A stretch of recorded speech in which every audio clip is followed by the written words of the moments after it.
प्यारे बच्चों, लीजिए ऑनलाइन टीचिंग में आपका स्वागत है। आज हम प्रायिकता की तीसरी क्लास लेते हैं। प्यारे बच्चों, जैसा कि मैंने आपको बताया कि प्रायिकता के चैप्टर में से 10वीं बोर्ड में 2 प्रश्न आते हैं। एक प्रश्न 1 नंबर का आता है और दूसरा प्रश्न 3 नंबर का आता है। प्यारे बच्चों, इस चैप्टर में से आपको 1 + 3 = 4 अंक के सवाल मिलेंगे। यदि हम पिछले वर्षों के पेपर्स को देखें तो जो 1 नंबर का सवाल आ रहा है वो 8वें क्रमांक पर आ रहा है और जो 3 नंबर वाला सवाल आ रहा है वो आपको 25वें क्रमांक पर मिल रहा है। पेपर में 1 नंबर वाला जो सवाल आ रहा है इस प्रायिकता के चैप्टर में से वो पेपर में 8वें नंबर पर आ रहा है और 3 नंबर वाला जो सवाल आ रहा है वो 25वें नंबर पे आ रहा है। ध्यान दें प्यारे बच्चों, बहुत छोटी सी प्रश्नावली है और 4 नंबर देके जाएगी। बड़ा ध्यान से, है ना, ध्यान से समझने की कोशिश करो। तो आज हम बड़े प्रश्न पर विचार कर रहे हैं, 3 नंबर वाले पर ध्यान देना है आपको। प्रश्न आपके सामने है, एक एलीप वर्ष में 52 रविवार आने की प्रायिकता ज्ञात कीजिए। प्यारे बच्चों, ऐसे प्रश्न आपको आगे कंपटीशन में मिलेंगे और ये बार बार भ्रमित करते हैं। कई बार यहाँ आता है एलीप वर्ष, कई बार आता है लीप वर्ष, कई बार आता है 52 रविवार, कई बार आता है 53 रविवार। कंफ्यूज होने की आवश्यकता नहीं। आज हम ये सारे प्रश्न ले लेंगे। इन सारे प्रश्नों को आज एक ही दिन में अपन सॉल्व कर लेंगे तो आपका पूरा कंफ्यूजन दूर हो जाएगा। पहले बच्चों, सबसे पहले तो समझने की कोशिश करो कि लीप वर्ष किसे कहते हैं। लीप वर्ष जो होता है उसमें फरवरी का जो महीना होता है उसमें 29 दिन होते हैं, अर्थात साल में 1 दिन बढ़ जाता है और एक साल में कुल दिन कितने होते हैं? 366 दिन। और प्यारे बच्चों, एलीप वर्ष में 365 दिन होते हैं। इन वर्षों में फरवरी 28 दिन की चलती है। 3 साल तक 28 की आती है, चौथे साल फिर 29 की आती है। तो ये जो आपका लीप वर्ष है वो बार बार 3 साल बाद आता है। प्रश्न पर आते हैं, एक एलीप वर्ष में 52 रविवार आने की प्रायिकता ज्ञात कीजिए। प्यारे बच्चों, एलीप वर्ष में कितने दिन होते हैं? 365 दिन।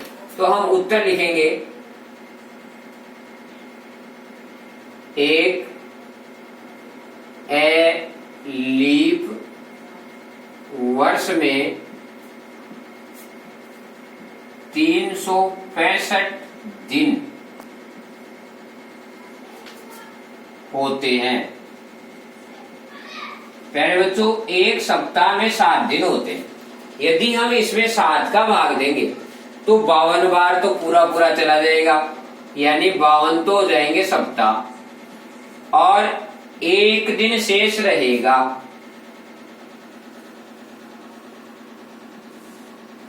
52 सप्ताह और प्लस 1 दिन बराबर कितने हो जाएंगे? ये 365 दिन।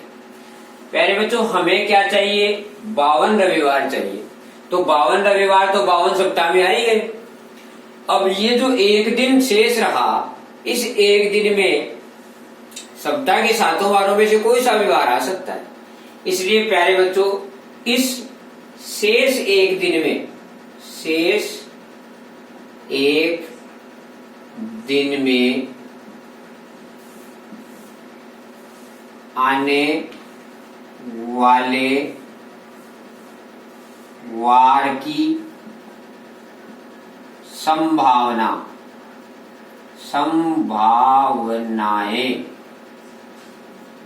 ये जो 1 दिन और रह गया, इसमें कौन कौन से वार हो सकते हैं?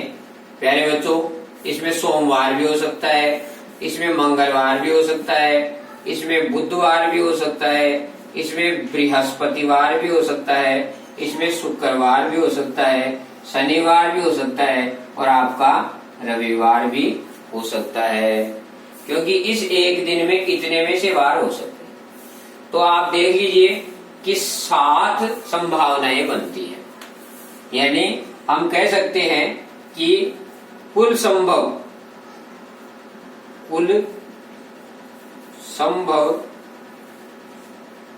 परिणामों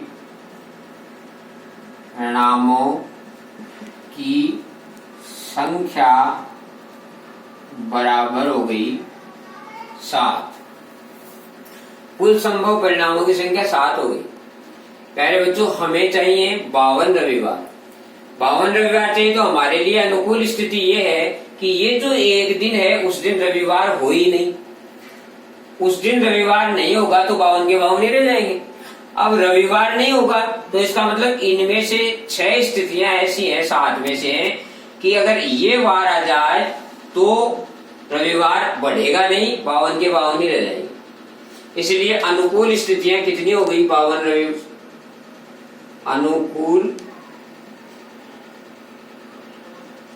अनुकूल स्थितियां या कह सकते हैं अनुकूल परिणामों की संख्या कितनी है प्यारे बच्चों? 6। यानी रविवार नहीं आए, ये वार आ जाए तो 52 सप्ताह में 52 रविवार ही बनेंगे। अब इसीलिए अभिष्ट प्रायिकता हमारी क्या हो गई? अभिष्ट प्रायिकता यानी हम जो 52 रविवार की प्रायिकता देखना चाहते हैं वो कितनी हो गई? प्यारे बच्चों, सूत्र में ऊपर क्या लिखते हो? अनुकूल परिस्थितियां नीचे बटा कुल परिस्थितियां। तो अनुकूल स्थितियां कितनी हैं? 6 और कुल स्थितियां कितनी हैं? 7। इस प्रकार ये आपका उत्तर हो गया 6/7। प्यारे बच्चों, ये जो आपने प्रश्न देखा इसमें 52 रविवार की बात आई। यदि प्रश्न ऐसे आ जाए 52 सोमवार, कोई फर्क नहीं पड़ेगा उत्तर में, यही उत्तर आएगा। यदि प्रश्न ये आ जाए कि एक एलिफ वर्ष में 52 मंगलवार आने की प्रायिकता, कोई फर्क नहीं पड़ेगा। आपको जहां जहां आपने रविवार लिखा है वहां मंगलवार शब्द लिख देना, बाकी उत्तर यही रहेगा। कहने का मतलब है सप्ताह के 7 वारों में से यहाँ कोई सा वार लिखा हुआ हो, प्रश्न में घबराने की आवश्यकता नहीं है, उत्तर यही रहेगा। प्यारे बच्चों, अब लेते हैं इसी प्रश्न में थोड़ा सा परिवर्तन कर देते हैं। एक एलिफ वर्ष में 53 रविवार होने की प्रायिकता। कितने रविवार प्यारे बच्चों? दूसरा प्रश्न आ गया है। एक एलिफ वर्ष में 53 रविवार होने की, तो हम ऐसे ही लिखेंगे एक एलिफ वर्ष में 365 दिन होते हैं, इसलिए 52 सप्ताह प्लस 1 दिन। ये जो शेष 1 दिन है उसमें आने वाले वारों की संभावना यही लिखेंगे और फिर कहेंगे कुल संभव परिणाम कितने हैं? 7। अब हमारे लिए अनुकूल स्थितियां बदल जाएंगी। अब की बार अनुकूल स्थितियां हमें कितना चाहिए? 53 रविवार। 53 रविवार कब हो सकता है? जब इन 7 में से ये परिणाम आए, रविवार आ जाए हमारे पास तो 52 तो ये थे ही, और यहाँ भी रविवार आ जाए तो 53 हो जाएगा। पहले बच्चों, अनुकूल स्थितियां कितनी हो गई? इनमें से 1 अनुकूल स्थिति हो गई 1, यहाँ हम 1 लिख देंगे। तो हमारा जो उत्तर होगा वो अभिष्ट में क्या आ जाएगा? अभिष्ट प्रायिकता क्या आ जाएगी? 1/7। ये लीजिए, कोई घबराने की आवश्यकता नहीं है। प्रश्न अब की बार ये हुआ एक एलिफ वर्ष में 53 रविवार आने की, तो 53 रविवार आने की संभावना होगी, वो प्रायिकता हो गई 1/7। पहले था 52 रविवार की, 52 रविवार में प्रायिकता थी 6/7। समझ में आ गया होगा आपको। पहले बच्चों, अब हम इसमें प्रश्न ले लेते हैं कि एक लीप वर्ष में, अब की बार हमने प्रश्न को इस प्रकार से चेंज कर दिया, थोड़ा थोड़ा परिवर्तन करेंगे, देखो प्रश्न बदल जाएगा और आपको सबको आराम से समझ में आ जाएगा। एक लीप वर्ष की बात करते हैं। एक लीप वर्ष में 53 रविवार आने की प्रायिकता ज्ञात करो। पहले बच्चों, एक लीप वर्ष में कितने दिन होते हैं? एक लीप वर्ष में 366 दिन होते हैं। अब 66 दिन होते हैं तो उसमें सप्ताह में 7 दिन होते हैं, तो इसमें 7 का आप भाग दोगे तो 52 तो सप्ताह हो जाएंगे और 2 दिन आपके पास शेष रह जाएंगे। ये जो शेष 2 दिन रह गए, यहाँ लिखेंगे क्या? 2 दिन। ये जो शेष 2 दिन रह गए उसमें आने वाले वारों की संभावना, पहले बच्चों अब की बार इसमें जो वार आएंगे उसकी संभावनाएं करते हैं अपन कि क्या क्या हो सकते हैं। वो जो 2 आएंगे वार, उसमें क्या क्या हो सकता है, उसके लिए अपन बात करते हैं। पहले बच्चों ये जो 2 दिन रह गए आपके, समझ में आ रहा है ना आपको? 366 दिन होते हैं किसमें? लीप वर्ष में 366 दिन होते हैं। एक सप्ताह में 7 दिन होते हैं। पहले बच्चों इसमें 7 का आप भाग देकर देखिए, 52 तो बार तो पूरा पूरा चला जाएगा, यानी 52 सप्ताह, और 2 शेष रह जाएंगे, 2 दिन रह जाएंगे। वो जो 2 दिन रहे उसमें आपके पास सोमवार और मंगलवार भी हो सकते हैं। प्यारे बच्चों, मंगलवार और बुधवार भी हो सकता है। प्यारे बच्चों, बुधवार, बोलो बोलो, बुधवार और, हाँ शाबाश, क्या हो सकता है? गुरुवार भी हो सकता है। और क्या हो सकता है? गुरुवार के साथ शुक्रवार भी हो सकता है। और क्या हो सकता है प्यारे बच्चों? शुक्रवार और शनिवार भी हो सकता है। 2 वार हैं, 2 दिन हैं, इसलिए शनिवार और रविवार का युग्म भी हो सकता है। और रविवार और सोमवार का युग्म भी हो सकता है। इतनी संभावनाएं बनती है। पहले बच्चों गिन लो, 1 2 3 4 5 6 7। पहले बच्चों कितनी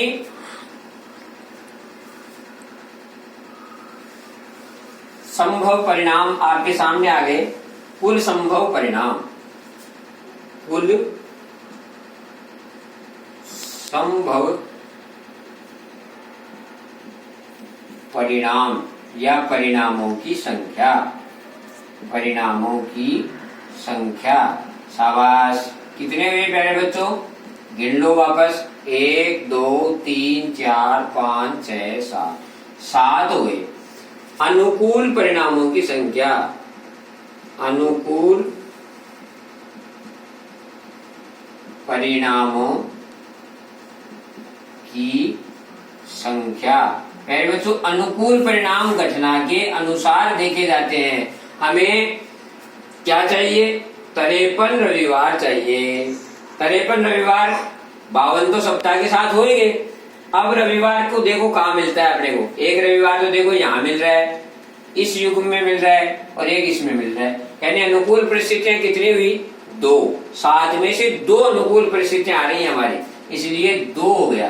तो अभीष्ट प्रायिकता, अभीष्ट प्रायिकता, अभीष्ट प्रायिकता, प्रायिकता का सूत्र होता है घटना के अनुकूल परिणाम बटा घटना के कुल परिणाम। शाबाश, तो अनुकूल परिणाम कितने हैं प्यारे बच्चों? 2, और कुल परिणाम कितने हैं प्यारे बच्चों? 7। तो इस प्रकार आप देख रहे हैं कि इस प्रश्न का उत्तर कितना हो गया? 2/7। प्यारे बच्चों, अब इसी प्रश्न में अपन थोड़ा सा परिवर्तन कर दें। एक लीप वर्ष में 52 रविवार, अब की बार क्या कर दें? 52 रविवार, 52 रविवार कर दे तो इसमें क्या फर्क हो जाएगा? देखो, एक लीप वर्ष में 366 दिन होते हैं, ऐसे ही लिखेंगे। 52 सप्ताह और प्लस 2 दिन हो गए। 366 कहें और चाहे कहें 52 सप्ताह प्लस 2 दिन। अब ये जो 2 दिन होंगे, उन 2 दिन में इतनी परिस्थितियां बनेंगी, बिल्कुल ऐसा ही लिखेंगे। फिर हमें क्या चाहिए? हमें तो 52 रविवार चाहिए। 52 रविवार का मतलब इस सप्ताह में आ गए, 52 सप्ताह में 52 रविवार आ गए। अब ये जो 2 दिन हो उनमें रविवार नहीं आना चाहिए। तो रविवार नहीं आने वाली स्थितियां कौन सी हैं? 1 2 3 4 5। शाबाश, तो हमारी अनुकूल स्थितियां कितनी हो गई प्यारे बच्चों? 5। फिर से ध्यान से देखो, हमें 52 रविवार चाहिए। 52 रविवार चाहिए तो 52 सप्ताह में आ जाएंगे। अब ये जो 2 दिन है उनमें रविवार नहीं आना चाहिए, अपना काम तो तभी बनेगा। तो नहीं आना चाहिए का मतलब इसमें नहीं है रविवार, इसमें नहीं है रविवार, इसमें नहीं है, इसमें नहीं है, इसमें नहीं है। इसका मतलब कितनी परिस्थितियां हैं? 5। 5 परिस्थितियों में रविवार नहीं है। यह हमारी अनुकूल बात है। इसलिए अभिष्ट प्रायिकता क्या होगी प्यारे बच्चों? ऊपर लिखते हैं अनुकूल परिणामों की संख्या 5, नीचे लिखते हैं कुल संभव परिणामों की संख्या 7। इस प्रकार ये आपका क्या हो गया? 5। प्रायिकता कितनी होगी? 5/7। अब मैं आशा करता हूं कि आप सभी प्रकार के प्रश्नों को समझ गए होंगे, चाहे वो लीप वर्ष का है, चाहे अलीप वर्ष का है, चाहे वो 52 रविवार का है, चाहे 53 रविवार का है, चाहे रविवार की जगह कोई दूसरा वार लिखा हुआ है, मंगलवार, सोमवार, बुधवार, कुछ भी लिखा हुआ है, कोई सा भी 7 वारों में से लिखा हुआ है, आप आराम से सभी प्रश्नों को हल कर सकते हैं। प्यारे बच्चों, अब हम इस प्रायिकता से जुड़ा हुआ एक प्रश्न और ले लेते हैं। और जैसे मान लीजिए आपको किसी घटना की प्रायिकता, घटित होने की प्रायिकता दी हुई है और घटित नहीं होने की प्रायिकता निकालनी हो, तो बड़ा आसान सा सवाल है। ये आपको 1 नंबर में आ जाता है। 1 नंबर में अधिकांशतः ऐसा ही सवाल आता है, या तो घटना की घटित होने की देकर और फिर न घटित होने की पूछ लेता है। जैसे मान लीजिए प्रश्न लेते हैं कि यदि P यानी प्रायिकता, A यानी कोई घटना की प्रायिकता है, कोई घटना के घटित होने की प्रायिकता है, मान लीजिए 0.65 है, सॉरी 0.65 है, तो PA नहीं, तो PA नहीं की प्रायिकता ज्ञात कीजिए, की प्रायिकता ज्ञात कीजिए। प्यारे बच्चों, बड़ा आसान सा काम है। प्रायिकता की शुरुआत में पहली क्लास में मैंने आपको बताया था कि एक सूत्र होता है कि घटना के घटित होने की प्रायिकता और घटना के घटित नहीं होने की प्रायिकता, इन दोनों का जोड़ 1 होता है। अब हमें यदि घटित होने की निकालनी है तो इसको उधर ले जाके बाकी निकाल दो, और यदि नहीं होने की निकालनी है तो इसको उधर ले जाके बाकी निकाल दो। हमें क्या निकालनी है? PA नहीं, PA नहीं, चाहे ऐसे लिखें और चाहे ऐसे लिखें, PA नहीं, तो 1 में से PA की बाकी निकाल दो। शाबाश। तो 1 में से PA क्या दिया हुआ अपने को? 0.65। वेरी गुड, शाबाश बेटा। 1 में से इसकी बाकी निकाल दो, तो बताओ क्या आया? 0.35। पहले बच्चों, इसमें से इसकी बाकी निकालना तो जानते हैं ना आप। ऐसे 1 में से ऐसे 0.65 ऐसे आप बाकी निकाल देंगे तो आपको ऐसे इसका उत्तर आ जाएगा। ये रफ का काम बताया मैंने आपको, इस प्रकार से आप इसको निकालेंगे तो ये इसका उत्तर हो गया। इस प्रकार से आप इन सवालों को हल कर सकते हैं। आज की क्लास में हम इतना ही सीखेंगे। आगे कल की क्लास के लिए फिर मिलेंगे। धन्यवाद।